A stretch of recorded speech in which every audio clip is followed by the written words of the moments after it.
Boa noite, Brasil. Boa noite, Além Brasil. Estamos ao vivo, agora em definitivo, aqui com o seu programa semanal ABP TV, falando hoje sobre transtorno de personalidade borderline. Quem estará conosco aqui nesta noite, doutora Suzana Bernardes, direto do Alagoas, de Alagoas, grande terra, e doutora Maria Helena, também do Nordeste, só que do estado de Sergipe, deve estar em Aracaju. Você também pode participar deste programa, mas antes disso nós vamos apresentar um tema sobre o assunto. Põe no ar. O transtorno de personalidade borderline, também conhecido como transtorno da personalidade limítrofe, atinge cerca de 2 milhões de brasileiros adultos, segundo dados do Hospital Israelita Albert Einstein. O distúrbio é caracterizado por instabilidade de humor e do comportamento. De acordo com o CID-10, o borderline está inserido entre os transtornos de personalidade emocional instável. Dentre os sintomas, encontram-se a instabilidade emocional, autodepreciação, insegurança, impulsividade e comprometimento das relações sociais. Como eu disse, você também pode participar deste programa, que o tema hoje está interessantíssimo. Põe no ar, Diego. Para participar é muito fácil. Basta acessar o portal da ABP, www.abp.org.br. Na página de exibição do programa, encontre o formulário do Linha Direta. Coloque o seu nome, o seu e-mail, diga se você é associado ou não da ABP e preencha com a sua mensagem. Participe dos debates ao vivo do programa ABP TV. É isso aí, participe e fortaleça cada vez mais esse valioso órgão de comunicação. Vou dar meu boa noite aqui para os nossos primeiros companheiros. Alexei Fernandes, meu boa noite para Rosilene Santos, para Fabi Rodrigues, para Jaciara Batista, para Rodrigo Zalpa, várias pessoas que nos prestigiam muito com a sua audiência. Agora eu vou dar meu primeiro boa noite à doutora Suzana Bernardes, direto de Alagoas. Boa noite, doutora Suzana. Boa noite, Claudir. Prazer estar com vocês. Prazer é todo nosso, em nome do Dr. Antônio Geraldo, de toda a equipe da BP. Agradeço muito a sua participação voluntária e já vou passar também uma pergunta do Linha Direta. Lembrando que, além do Linha Direta no site da BP, aproveite aqui esse espaço de comentário e faça a sua pergunta através do Facebook também. Essa pergunta que eu vou encaminhar para a doutora Suzana Bernardes foi feita através do site da BP do Linha Direta, é do Murilo Burgueira. Boa noite, gostaria de saber se há um fármaco de melhor resposta para o tratamento do transtorno de personalidade limítrofe, principalmente no que se refere à intolerância afetiva, já que os antidepressivos influenciam pouco. Obrigado, Murilo Burgueira, da Faculdade de Medicina de Araraquara, em São Paulo. Um abraço a todos aí em São Paulo. A resposta é sua, doutora Suzana. Bom, na verdade, não existe uma medicação específica para a gente tratar o transtorno de personalidade borderline. Nós fazemos algumas opções sintomáticas, na verdade, no caso, tratando o que mais tiver em exuberância no momento. No caso do que o Murilo perguntou, com relação à instabilidade, a gente pode lançar mão de algumas opções, né? A gente pode usar um anticonvulsivante ou até um estabilizador de humor, seria talvez uma opção. Mas isso, assim, a gente não pode, normalmente não visa um único sintoma. Então, a gente pode até associar algumas medicações. Então, depende muito do caso, não dá muito para a gente generalizar. Mas, de uma forma geral, os anticonvulsivantes são uma boa opção, os estabilizadores de humor, eventualmente os antipsicóticos atípicos, depende muito do quadro. Ok, muito obrigado, doutora Suzana. Vamos agora lá para Sergipe com a doutora Maria Helena. Doutora Maria Helena, boa noite. Boa noite. Em nome do doutor Antônio Geraldo, nosso presidente, também de toda a equipe da BP, agradeço muito a sua participação voluntária e vou lhe passar essa pergunta: como é feito o diagnóstico do transtorno de personalidade borderline?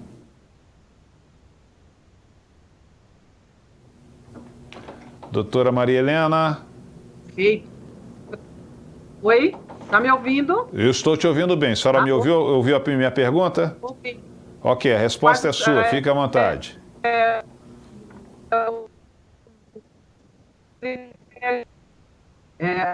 Não é isso. eu não ouvi muito bem. É critérios de... Doutora Maria Helena. Ô, Diego, vamos passar Oi? essa pergunta para a doutora Suzana, Oi?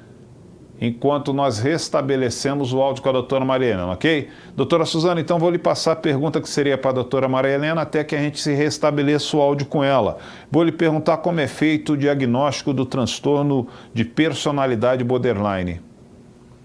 Então, o diagnóstico é feito, na verdade, não é um dos diagnósticos mais fáceis na nossa prática. Ele é feito, como em outros transtornos psiquiátricos, a gente segue alguns critérios estabelecidos, ou pelo CID-10, que é a Classificação Internacional de Doenças, ou pelo DSM. Então, assim, de uma forma geral, a gente tem alguns quadros que chamam atenção, alguns critérios que chamam atenção, para que a gente possa dar o diagnóstico. Então, assim, por exemplo, o transtorno de personalidade borderline, ele é muito caracterizado por uma instabilidade, né, de afeto, particularmente ligada a relacionamentos interpessoais. Então, assim, na verdade, é uma instabilidade que pode mudar para humores diferentes ao longo do mesmo dia. O borderline, ele tem um sentimento crônico de vazio que o acompanha ao longo da vida inteira. Ele tem, muitas vezes, comportamentos suicidas ou ameaças, né, suicidas de repetição, quadros de automutilação, né, de uma forma geral, como uma tentativa de alívio para essa dor emocional que ele sente, que é muito intensa. O borderline, ele sente todos os sentimentos com uma intensidade muito superior do que a maioria das pessoas. Então, é como se ele, na verdade, tivesse uma ausência de uma pele emocional, digamos assim. Então, assim, tem vários outros critérios. Tem os relacionamentos interpessoais são instáveis, como é o humor, né, na maioria das vezes ricos em atritos. Eles oscilam entre a idealização, né, da outra pessoa ou desvalorização. Então, assim, uma hora ele ama, outra hora ele odeia, em sequência. Alguns transtornos relacionados ao impulso. Então, assim, ele pode ser impulsivo, no mínimo em duas áreas: abuso de substâncias, né, sexo, direção perigosa, enfim, tem alimentação também. Isso também são critérios. Então, assim, tem vários critérios que a gente segue para a gente chegar nesse diagnóstico. Ok, muito obrigado, doutora Suzana. Eu estou vendo aqui, é uma pergunta de um internauta nosso, que ele perdeu a informação de onde deve encaminhar a pergunta. Alguém sabe como faço para enviar no portal? Você pode enviar por aqui, pelo Facebook mesmo. Se quiser ir até o site da ABP, está lá no Linha Direta, na página do ABP TV. Vamos ver se nosso áudio com a doutora Maria Helena se restabeleceu. A senhora está me ouvindo bem agora, doutora?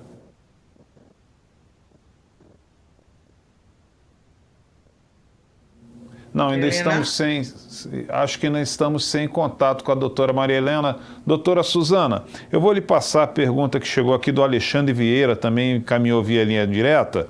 Ele pergunta se é comum os pacientes se autoagredirem, se machucarem ou pensarem em suicídio.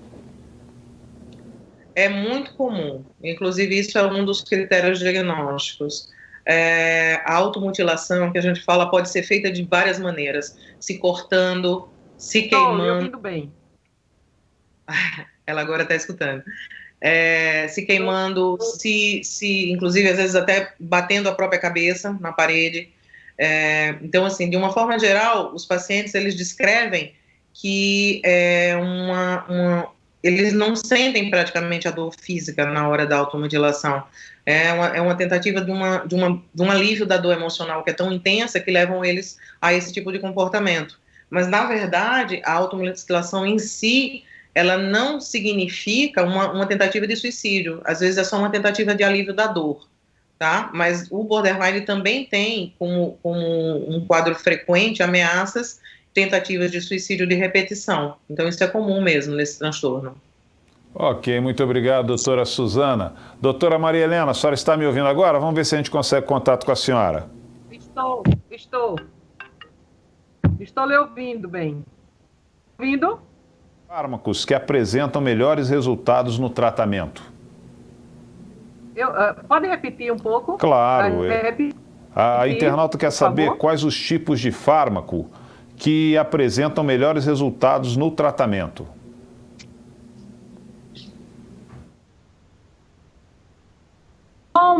Suzana já falou, a doutora Suzana já falou, depende muito do quadro apresentado. Convulsivantes, ansiolíticos, em alguns quadros que tem, às vezes, num surto, ele tem quadros psicóticos transitórios, então pode ser um antipsicótico. Então, depende muito do quadro apresentado. Inclusive, é um transtorno que tem muita comorbidade com transtornos ansiosos, com transtornos depressivos e muito comorbidade com dependência química.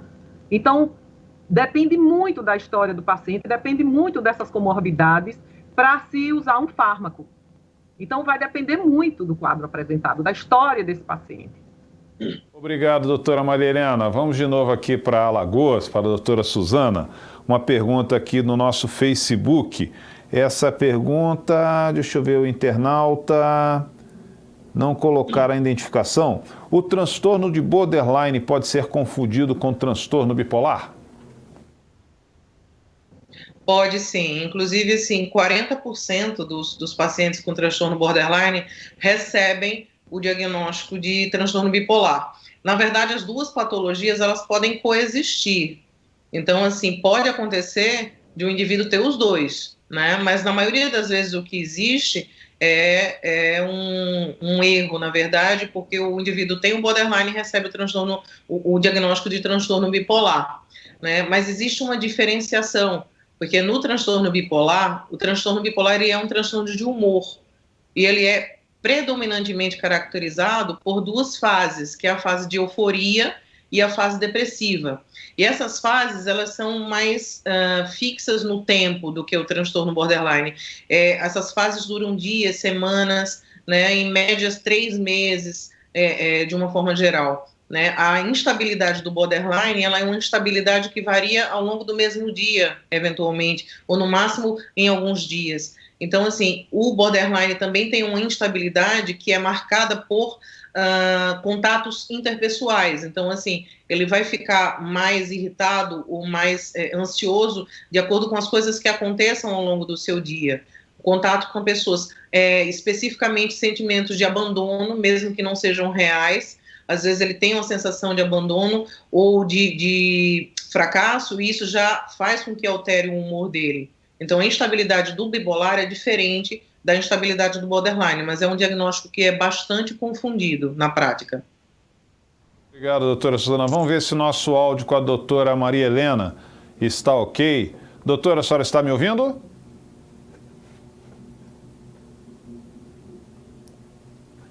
Doutora, nossa equipe técnica vai entrar em contato com a senhora por telefone para que esse áudio seja restabelecido. Vamos voltar então à doutora Suzana. Doutora Suzana, vamos sugar o máximo da senhora hoje. Vamos lá, para responder agora a Débora Soares. Ela pergunta se já existe algum medicamento em estudo. Olha, como eu falei na primeira questão, não existe uma medicação que seja específica para tratar o transtorno borderline, tá? O que a gente usa são outras medicações de vários tipos, dependendo do quadro que o indivíduo apresentar. Então, assim, a gente pode usar antidepressivo, né? Até porque é muito comum quadro de alteração do humor, né? Em associação com transtorno borderline. Anticonvulsivante é uma boa opção, às vezes, para tratar a impulsividade. Então, assim, depende muito. Não existe um único medicação, não existe isso. Existem uma gama de possibilidades que a gente pode lançar mão e que traz um efeito muito, muito bom, interessante com relação aos sintomas clínicos. Ok, doutora Suzana. Doutora Suzana, e a psicoterapia é uma aliada no tratamento? Qual a abordagem mais indicada? Olha, Valdir, a psicoterapia ela deve ser sempre uma aliada. Na verdade, em todos os transtornos psiquiátricos, a psicoterapia deve trabalhar em conjunto com a psiquiatria. Isso são o que os estudos atualmente falam mais a favor, né? É o que já se tem comprovado que obtém melhor resultado. Com relação ao borderline especificamente, existe algumas psicoterapias que têm trabalhado mais efetivamente. A terapia focada no esquema, que é uma terapia originada pelo Jeffrey Young. Tem a terapia dialética, que é uma outra linha de psicoterapia também que trabalha bastante bem. A gente tem ouvido falar também muito de uma técnica chamada Mindfulness, que é uma técnica que veio dos Estados Unidos, né, que não é uma abordagem em psicoterapia, é uma técnica, mas que tem ajudado bastante bem. Então, essas que eu falei são as que têm sido mais pesquisadas, têm sido mais publicadas, né, mas assim, nada impede que outras linhas de psicoterapia trabalhem, né. Agora, o que é necessário é que o profissional tenha um treinamento específico para tratar com o paciente borderline, porque não é um paciente fácil, é um paciente que traz bastante demanda para o profissional de saúde mental, tanto psiquiatra como psicólogo, é um paciente que traz bastante demanda para a família, então, assim, não é qualquer profissional sem um treinamento adequado que vai conseguir lidar com esse paciente, é um paciente bastante demandante, então é necessário que exista realmente um treinamento específico para isso. Ok, lembrando que são 20 horas 15 minutos, horário de Brasília. Estamos conversando no programa ABP TV sobre transtorno de personalidade borderline.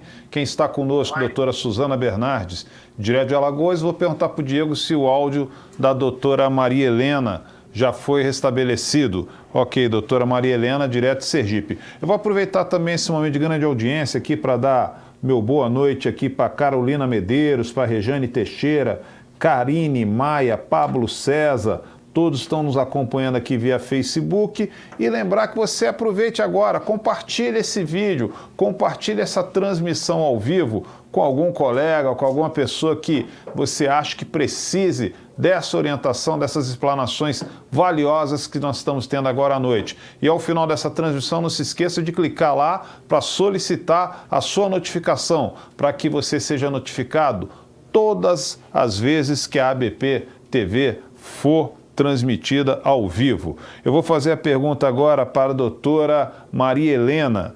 Doutora Maria Helena, o que a família pode fazer para auxiliar no tratamento desse tipo de transtorno? Geralmente é um transtorno de personalidade que afeta todos que estão em volta desse paciente, porque ele tem interferência nas relações sociais, nas relações interpessoais. Então, assim, essas pessoas, muitas vezes, é quem procura o ajuda, porque essas interferências são tão grandes que os familiares, muitas vezes, é quem procura um profissional para ajuda. Então, essas pessoas têm que procurar profissionais qualificados para procurar ajuda. E muitas vezes essas pessoas também têm problemas, assim, adoecem de tanto lidar com esse tipo de patologia. E às vezes eles precisam também de tratamento, a própria família, e ser orientada o que é o transtorno, como lidar com esse transtorno. Então essas pessoas muitas vezes precisam de ajuda, os familiares, já que é uma patologia que interfere muito nas relações pessoais. Ok. Doutora Suzana Bernardes, a Flávia Chagas, ela pergunta se álcool e drogas prejudicam o tratamento. No que a Helena falou com relação à família, na verdade é muito comum que essas pessoas apresentem patologias também, porque eventualmente esses pacientes que têm esse transtorno causam muitos atritos na família, né, muitos problemas de relacionamento entre os membros da família. Então, assim, se não for conseguido que essa pessoa procure o tratamento, que a família possa procurar ajuda, os filhos, o companheiro, a companheira, a mãe, enfim, porque isso vai dar um equilíbrio, vai dar uma possibilidade com que, se a gente não conseguir cuidar especificamente do paciente, que a gente possa dar um suporte para a família, isso é bastante importante. Respondendo aí a pergunta da internauta, o álcool, assim, o uso de álcool, o abuso de substâncias de uma forma geral complica bastante, né? É uma comorbidade, como a Helena falou, bastante comum no transtorno de personalidade borderline, o abuso de substâncias. Então, de uma forma geral, é indispensável que a gente consiga uma abstinência de pelo menos 3 a 6 meses para conseguir um tratamento efetivo. Se a pessoa continua em uso de substância, o resultado vai ser absolutamente limitado, né? Então, isso complica muito, né? Existem alguns pacientes que têm uma dificuldade maior de deixar. Se já existe uma dependência química, ainda pior, mas se for só um quadro de abuso, né, se consegue com um pouco menos de dificuldade, mas é indispensável que a pessoa esteja em abstinência para que possa fazer o tratamento adequado. Doutora Maria Helena. Doutora Maria Helena, Oi. a Débora Soares, ela pergunta se já existe algum medicamento em estudo. Em surto? Não, a Débora Soares, ela pergunta se já existe algum medicamento em estudo. Um medicamento em estudo para esse tipo de transtorno seria um medicamento que tem tanta comorbidade, tanto quadro associado, que não tem uma medicação específica, assim, que diga, vai tratar o transtorno de personalidade, porque tem muita coisa associada, muitos transtornos associados, muita ansiedade, depressão, compulsão, impulsividade. Então, um medicamento específico seria ideal, mas que eu saiba, não tem nenhuma medicação assim estudada só para isso. Ele é um quadro polivalente de muitas faces e que é usado, dependendo do quadro, é usado o tipo de medicação. Ok, muito obrigado. Doutora Suzana, muitas perguntas chegando aqui. Ana Beatriz Molena, ela fez a pergunta aqui através do nosso Facebook. Como a psiquiatra vê o estabelecimento do transtorno de personalidade borderline enquanto organização psíquica? Olha, o estabelecimento do quadro, de uma forma geral, ele ocorre, na maior parte dos casos, 50% pelo menos, entre os 18 e os 25 anos. Até alguns anos atrás, não se falava em dar o diagnóstico de transtorno de personalidade antes dos 18 anos, mas o que as pesquisas têm mostrado, então hoje em dia existem evidências já, né, que as pessoas já começam com sintomatologia na adolescência.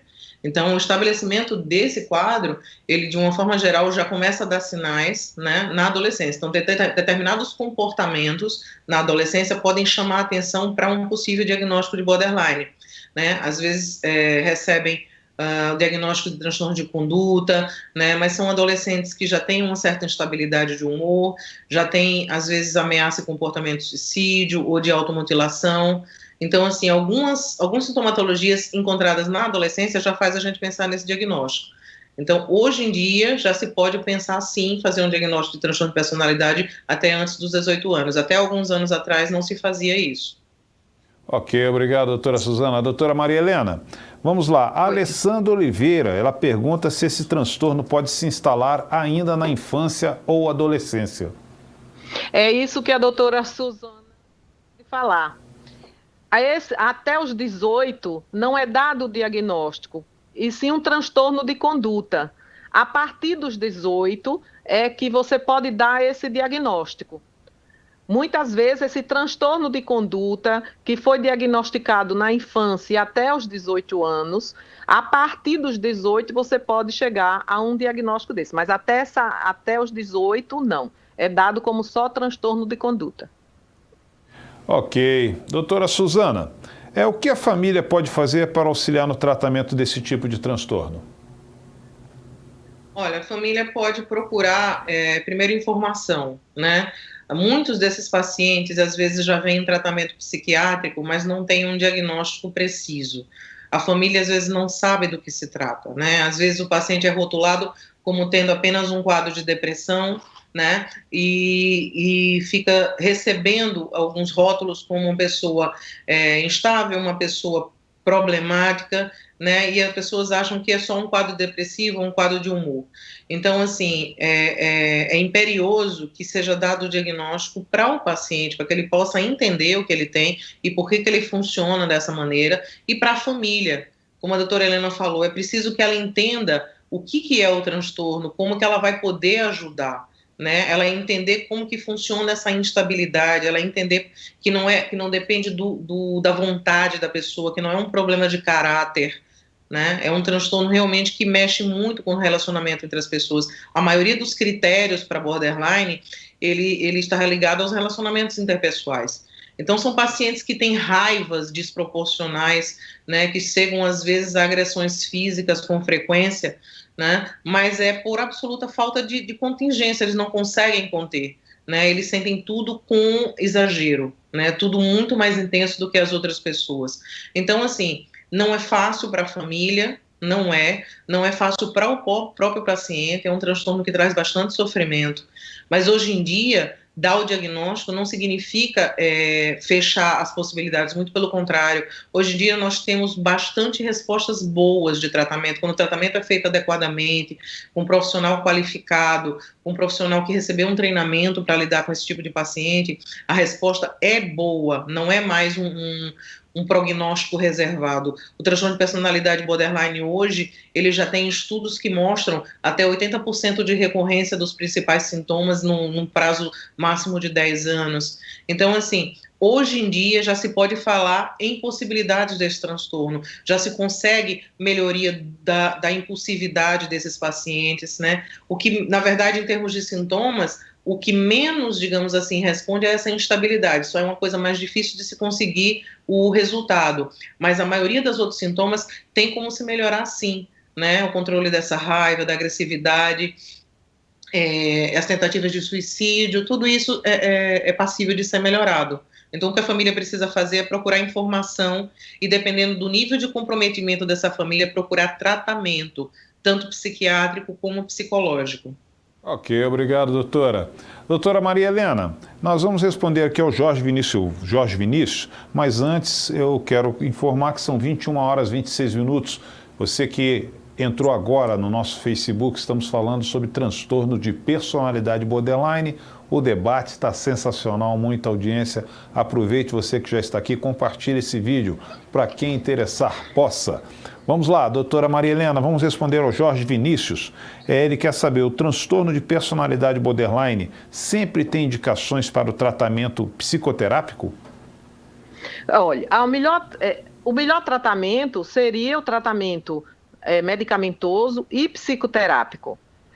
Hoje em dia, o melhor resultado, o melhor prognóstico está ligado a um tratamento medicamentoso, dependendo da sintomatologia desse paciente, e o tratamento psicoterápico, como a doutora Suzana já falou. Então, há indicação de alguns tipos de transtorno de psicoterapia, inclusive alguns falam de comportamental,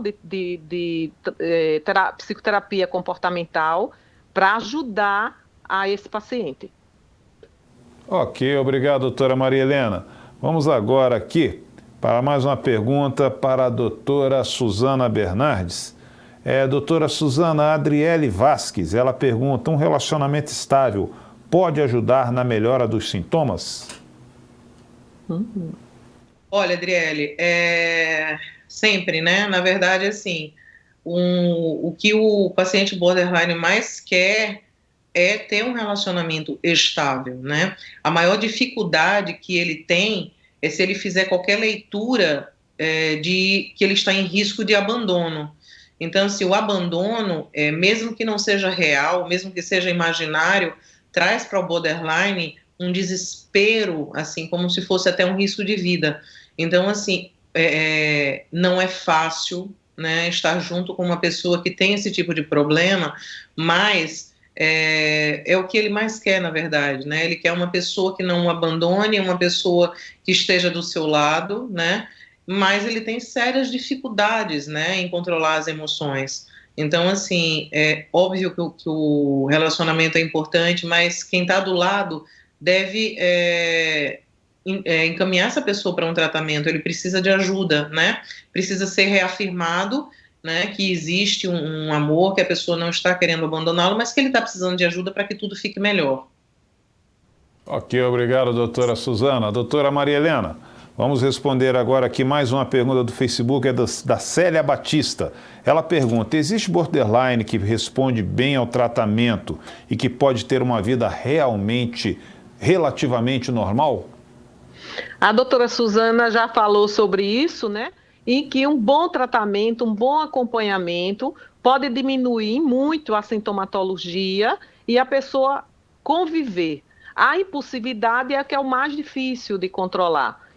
mas o restante pode ser muito bem trabalhado e ele conseguir ter uma vida mais ou menos dentro da normalidade, embora que continue com esses transtornos impulsivos, que é o mais difícil de obter o controle. Mas a doutora Suzana falou muito bem sobre isso. Ok, então vamos para a doutora Suzana. Doutora Suzana, vamos responder aqui a Solange Salles. Eu não estou dando nem tempo para as doutoras tomarem uma água, respirar. É porque a audiência aqui está muito boa, o nosso programa é muito dinâmico. Vamos lá. Solange Salles, esses pacientes apresentam também delírios persecutórios? Olha, eles podem apresentar um quadro na verdade, de sintoma psicótico, que a gente fala, né? Um quadro que pode se assemelhar a realmente um delírio de perseguição, alguma coisa desse tipo, mas normalmente é uma coisa transitória, não é uma coisa tão intensa como é num quadro psicótico realmente, no quadro de esquizofrenia. É um quadro que pode acontecer, inclusive outros quadros como transtorno de dissociação também pode acontecer, mas não é um quadro tão intenso quanto nos outros quadros psicóticos. Ok. Vamos lá, doutora Maria Helena. A psicoterapia é uma aliada no tratamento? Sim, com certeza. Como já falamos aqui anteriormente, tanto o tratamento medicamentoso como o tratamento psicoterápico tem uma eficácia muito boa no desenrolar da patologia, do transtorno. Seria um aliado e precisa ser as duas coisas, tanto o tratamento medicamentoso e a psicoterapia. Doutora Suzana Bernardes. Opa, isso, voltou a imagem. Ao vivo acontecem essas coisas de vez em quando. Vamos lá, doutora Suzana.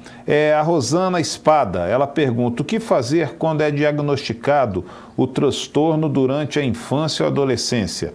Será o mesmo tratamento que um maior de 18 anos? Ou seria o tratamento focado em transtorno de conduta?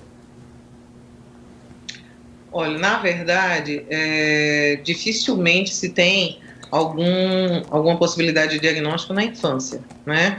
Então, assim, como eu falei antes, na adolescência, sim. Na adolescência, os adolescentes que têm esse transtorno, de uma forma geral, já apresentam sintomatologia que pode levar você a pensar no diagnóstico de borderline, né? O que se vê hoje em dia é que a gente já tem evidências, né, na literatura, e a gente já tem evidências na prática clínica que a gente pode pensar, sim, num diagnóstico até antes dos 18 anos.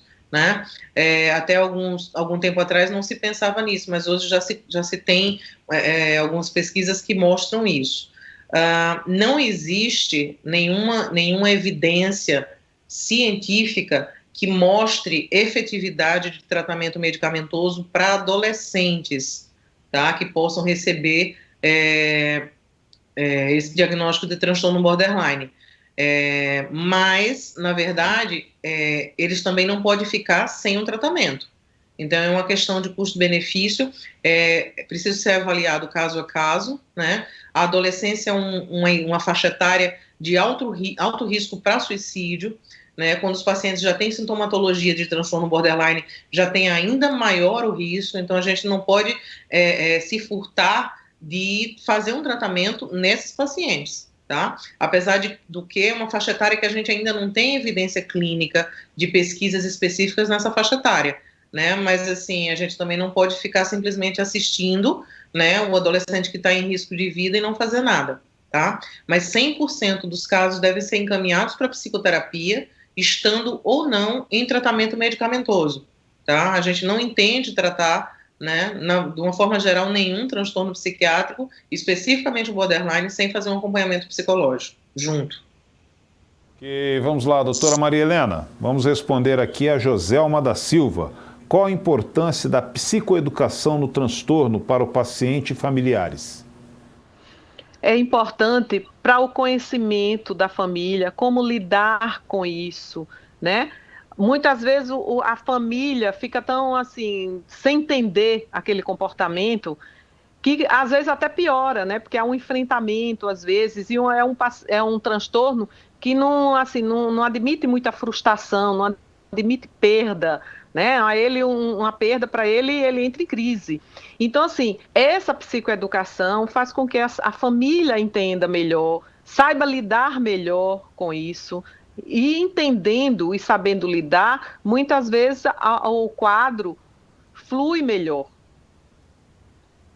Então, é importantíssimo a psicoeducação. Ok, doutora. Vamos lá, doutora Suzana. Muitas perguntas chegando aqui. A Cristine Oliveira, ela pergunta: o que fazer com o diagnóstico de borderline em uma gestação? E como seria a relação entre mãe e o bebê? Olha, na gestação a gente tem muitas limitações com relação às possibilidades de uso de medicação, tá? Então, assim, o que a gente tem que pensar é o que é possível ser feito, tá certo? A gente pode fazer um acompanhamento psicológico, tem algumas medicações que, dependendo da sintomatologia, podem ser usadas. Num quadro depressivo, por exemplo, associado, pode ser usado antidepressivo. Tem alguns que já têm bastante pesquisa, literatura disponível de que são seguros para uso durante a gestação. O relacionamento da mãe borderline com o bebê é um relacionamento muito difícil, e com os filhos também, de uma forma geral. Da mesma maneira que o borderline funciona alternando a idealização, né, com a desvalorização, também é assim com o filho. Então, assim, é um dos problemas, na verdade, maiores, né, das mães borderline com seus filhos, né? Esses filhos, eles precisam muito, muito de ajuda, de suporte, porque como a mãe é uma figura de referência muito grande, né, as lacunas e as sequelas que a instabilidade dela podem levar a essas crianças são, assim, catastróficas. Então, assim, eles devem estar em acompanhamento, sim, eles devem ter um suporte, sim, da família e dos profissionais de uma forma geral, porque são crianças que crescem e convivem, né, com mães que não tem esse controle emocional. Então, assim, que uma hora os ama, outra hora os odeia. Então, assim, e ao mesmo tempo os aprisionam porque não toleram, né, como eu falei anteriormente, o abandono. Então, assim, muitas pacientes borderline do sexo feminino, elas buscam, inclusive, a gravidez, elas buscam, né, a prole como uma tentativa de ter uma companhia que não a abandone nunca, entende? Então, assim, é um relacionamento muito, muito complicado. Por isso que os filhos devem ter também esse acompanhamento, né? Mas, assim, durante a gestação a gente tem realmente uma limitação com relação ao uso de algumas medicações, mas no pós-parto a gente pode utilizar sem maiores problemas. Então, depende muito do caso. Ok, doutora Suzana, muito obrigado pela resposta. São 21 horas e 37 minutos. Vocês estão notando que nós estamos passando um pouquinho do tempo ainda da finalização desse programa, porque o debate está muito rico, muitas participações, a gente tenta valorizar ao máximo aqui a participação dos nossos amigos internautas. Então vou passar rapidamente para a doutora Maria Helena. E aproveite, compartilhe essa transmissão ao vivo, compartilhe que ainda dá tempo do pessoal do seu relacionamento, do seu network participar também desse debate. Vamos lá, doutora Maria Helena, vamos responder a Nancy Freitas. Ela pergunta como é o manejo farmacológico para amenizar os efeitos colaterais. O manejo farmacológico vai depender muito do quadro apresentado. Por exemplo, na impulsividade, usa muito medicamento, às vezes usa-se medicamento anticonvulsivante para diminuir a impulsividade. Se for um quadro mais depressivo, antidepressivo. Se apresentar numa crise um surto psicótico transitório, usar um antipsicótico. Então, vai depender do que esse paciente apresenta no momento, né? Se ele está mais impulsivo, se ele está mais depressivo, se ele está, nesse momento, teve uma crise aguda com ideias persecutórias. Então, vai depender muito do momento em que ele está. Na hora de fazer a anamnese, você vai ver o que é que ele está apresentando mais, o que é que ele precisa naquele momento. Então, a terapêutica, a medicação que vai ser usada vai depender muito do quadro que ele está apresentando naquele momento. Obrigado, doutora Maria Helena. Doutora... Ana, eu vou querer que a senhora participe também nessa pergunta aqui do que chegou no nosso linha direta do doutor Ricardo Oliveira. Na verdade, a pergunta é direcionada às duas doutoras. Eu vou começar pela doutora Suzana Bernardes. Primeiro, logicamente, eu vou ler aqui a pergunta do nosso internauta, nosso visitante Ricardo Oliveira. Boa noite, ABP, e parabéns pelo programa. As doutoras sabem informar se os históricos de pacientes borderline no ambiente profissional é de muita ausência? Existe algum trabalho que possa reintegrar aqueles que são afastados de suas funções? Muito obrigado, doutor Ricardo Oliveira, pela sua audiência. A resposta começa pela senhora, doutora Suzana. Olha, existem graus e graus, certo? Não são os pacientes que recebem o diagnóstico de transtorno de personalidade borderline, eles apresentam uma sintomatologia absolutamente semelhante e absolutamente ímpar. Por quê? Porque, assim, depende muito do caso. Não dá para a gente generalizar. Existem pacientes que recebem esse diagnóstico que estão 100% organizados na sua vida pessoal, que têm um trabalho, têm um vínculo empregatício, funcionam bem, mantêm uma casa, com as dificuldades, com as limitações, com funcionários, com tudo, mas assim, são pessoas que são financeiramente organizadas, que pagam as suas contas, que cumprem com as suas obrigações, evidentemente com dificuldades em vários setores. Mas então, assim, depende muito do quadro, né? Então, não são pessoas que recebem esse diagnóstico que a gente já deve dizer, não, então, por ter esse problema vai faltar mais ao trabalho. Não necessariamente. Às vezes são profissionais bastante competentes, que trabalham bem, né? Mas que existem essas dificuldades nos relacionamentos, né? Dependendo muito, né, de cada caso. Não dá para a gente generalizar, não. Helena, participe dessa resposta também aqui ao ao Ricardo Oliveira. Como a doutora Suzana disse, a gente não pode generalizar. Ele perguntou assim, se no ambiente de trabalho, eu sou psiquiatra forense, então, assim, muitas vezes chega, como na questão forense, porque em surtos, às vezes quando ele tem uma frustração muito grande, uma raiva muito grande, ele pode apresentar crise de heteroagressividade, de auto e heteroagressividade. E muitas vezes isso termina passando por uma violência doméstica. E aí, muitas vezes, é chamado ao psiquiatra forense para opinar. Mas é como a doutora Suzana disse, tem casos mais graves que chega a este ponto, e tem casos que a pessoa pode ter uma família, há os conflitos, mas ele consegue muitas vezes administrar isso, ou a família administrar junto com ele. Ele tem um trabalho, muitas vezes há uma falta de vez em quando, quando ele está pior, um afastamento, mas ele consegue manter dentro das possibilidades dele. Mas assim, há casos e casos. Há casos mais graves e casos que dá para administrar e para trabalhar e ter mais ou menos uma família mais ou menos estruturada. Ok, muito obrigado, doutora Maria Helena. Doutora Suzana, vamos lá para responder a Soraya Saba. O ambiente em que o paciente nasce e convive tem relação com a manifestação do transtorno? Tem sim. Na verdade, o que existe de pesquisas com relação, né, à origem, né, dos transtornos psiquiátricos de uma forma geral e com relação ao borderline é que tem várias teorias, né? Existe sempre a genética, né? Então, o que se sabe é que, por exemplo, se você tem uma mãe ou um pai com um diagnóstico de transtorno de personalidade borderline, você tem quase 50%, 60% de possibilidade de ter também. E, assim, existem os fatores ambientais. O que se sabe já? Né? As pessoas que recebem esse diagnóstico, vários casos têm histórico de abuso sexual, né, na infância, histórico de negligência por parte dos pais, de violência física. Então, assim, tem alguns fatores, alguns fatores ambientais que têm uma ligação direta com o surgimento desse transtorno.